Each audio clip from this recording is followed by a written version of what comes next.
Good evening. This is Pastor Allen, and I want to talk to you today about being the head and not the tail according to God's law. And I'll be reading from Deuteronomy chapter 28. And I'll begin at verse 1. I'll be reading from the King James Version. And the Bible says as follows: And it shall come to pass, if thou shalt hearken diligently unto the voice of the Lord thy God, to observe and to do all his commandments, which I command thee this day, that the Lord thy God will set thee on high above all nations of the earth. And all these blessings shall come on thee and overtake thee, if thou shalt hearken unto the voice of the Lord thy God. Verse 3, Blessed shalt thou be in the city, and blessed shalt thou be in the field. Blessed shall be the fruit of thy body, and the fruit of thy ground, and the fruit of thy cattle, the increase of thy kind, and the flocks of thy sheep. Blessed shall be thy basket and thy store. Blessed shalt thou be when thou comest in, and blessed shalt thou be when thou goest out. The Lord shall cause thine enemies that rise up against thee to be smitten before thy face, and they shall come out against thee one way, and flee before thee 7 ways.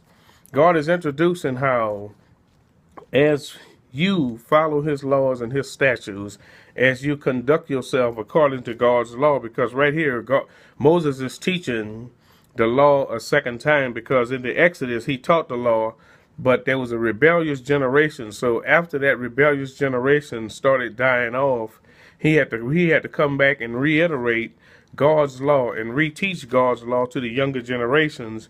And this is what we see God doing right here.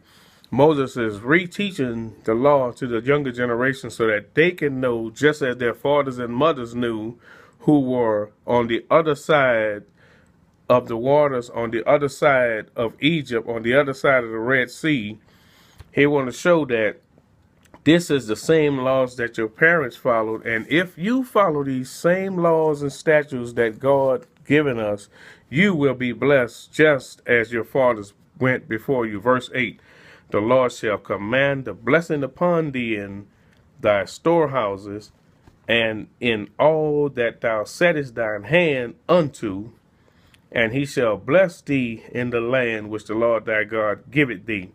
The Lord shall establish thee a holy people unto himself, as he hath sworn unto thee, if thou shalt keep the commandments of the Lord thy God, and walk in his ways. And all the people of the earth shall see that thou art called by the name of the Lord, and they shall be afraid of thee.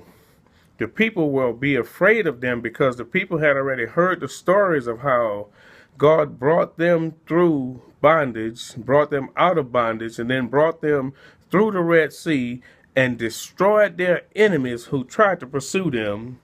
And God is going to do the same thing, where God has you so powerful that all of your enemies will be afraid of you. Verse 11, and the Lord shall make thee plenteous in goods, in the fruit of thy body, and in the fruit of thy cattle, and in the fruit of thy ground, and in the land which the Lord sware unto thy fathers to give thee. Verse 12, the Lord shall open unto thee his good treasure, the heaven to give the rain unto thy land in his season, and to bless all the work of thine hand. And thou shalt lend unto many nations, and thou shalt not borrow. And the Lord shall make thee the head and not the tail, and thou shalt be above only, and thou shalt not be beneath, if thou wilt hearken unto the commandments of the Lord thy God, which I command thee this day to observe and to do them. And thou shalt not go aside from any of the words which I command thee this day, to the right hand or to the left, to go after other gods to serve them. Moses had went back to teach the people a second time God's statutes and God's laws, and Moses taught the people that if you abide by these rules and regulations that God has given you, you will always be the head and not the tail. You will always be above only and not beneath. You will always be blessed in the city and blessed in the field. And God will continue to bless you if you hearken to his words according as is written there. And he told Joshua, he said, don't let this book depart out of your mouth, but observe to do all that is written therein. Then shall I make your way prosperous, and you shall have good success. And if we, as the people of God, will follow his word, follow his statutes to the letter, not varying to the right or the left, we got to follow his statutes to the letter, as he says in verse 14, and thou shalt not go aside from any of the words which I command thee this day to the right hand or to the left hand, to go after other gods to serve them. And as long as we do what God says, follow his statutes, and continue to read his word and do exactly what he says, and stop following man's devices and man's law and man's words, and follow the oracles of God, we will be blessed. On the next video, I will go into what God's going to do when we fail to follow his laws. The King is coming.